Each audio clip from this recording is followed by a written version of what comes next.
Bonjour, donc dans la précédente vidéo, on avait découvert la notion de fonction réciproque. Et donc dans ce paragraphe-là, on étudie la fonction réciproque d'une fonction que vous avez étudiée l'année dernière, qu'on a revue cette année, qui est la fonction exponentielle. Donc cette fonction exponentielle, puisqu'elle est continue et strictement croissante sur R, eh bien elle admet une fonction réciproque. La fonction exponentielle est à valeur dans 0 plus l'infini. Donc du coup, sa fonction réciproque va, elle, être définie sur 0 plus l'infini et à valeur dans R. Donc dans l'activité que vous avez faite, l'activité numéro 2, vous avez découvert que cette fonction réciproque s'appelait la fonction logarithme népérien, qui se note Ln, et qui donc vérifie que si A est l'image de B par la fonction exponentielle, alors B est l'image de A par la fonction réciproque, qui est la fonction Ln logarithme népérien. Donc cette fonction logarithme népérien, eh bien, elle n'est forcément définie que dans 0 plus l'infini, donc il n'existe un logarithme népérien que pour des valeurs positives. Par contre, elle est à valeur dans R, donc un logarithme népérien peut être de n'importe quel signe, positif, négatif.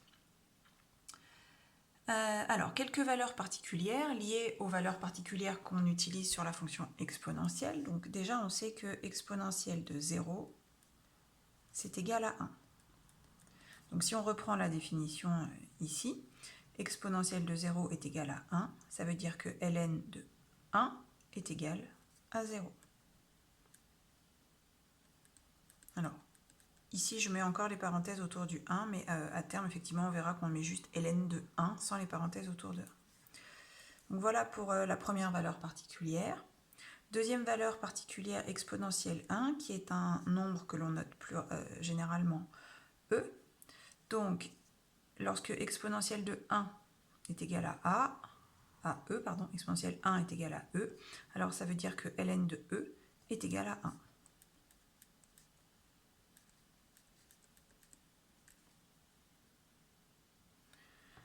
En ce qui concerne les courbes représentatives, donc la courbe de la fonction exponentielle que l'on connaît bien qui est ici,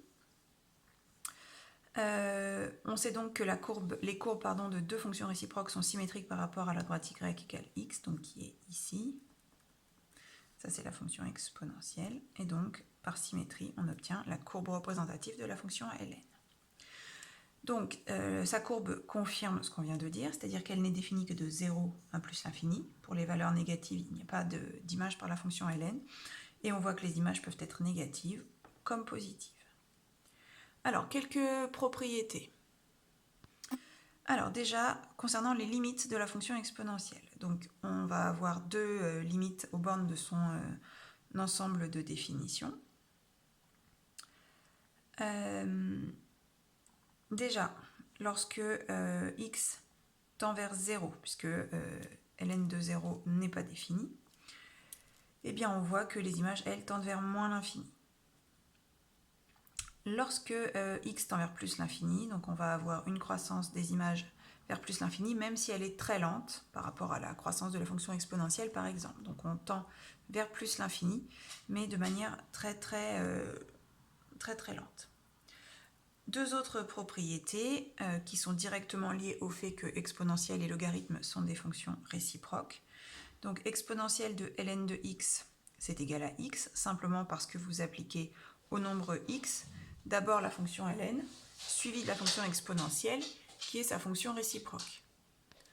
Du coup, si on applique la fonction suivie de la fonction réciproque, eh bien on revient au nombre de départ. Même chose ici. Ln de exponentielle y, c'est y, puisque vous appliquez au nombre y d'abord la fonction exponentielle, suivie de la fonction logarithme népérien, qui est sa fonction réciproque. Donc les deux fonctions permettent de revenir au nombre initial. Alors, quelques petites remarques. Donc la courbe représentative de la fonction ln, elle admet une asymptote. Lorsque x tend vers 0, ici on avait noté que la limite c'était moins l'infini, donc on a comme asymptote la droite x égale 0 en moins l'infini. Cette fonction ln, eh bien, elle va nous permettre de résoudre des équations avec des exponentielles, comme par exemple l'équation suivante, exponentielle x moins 3 égale 2 par exemple. Du coup, je vais déjà isoler mon exponentielle, ça va faire exponentielle x égale 5. Et du coup, on va pouvoir dire que exponentielle x égale 5, c'est équivalent à x égale ln de 5. Alors, comment on passe de là à là?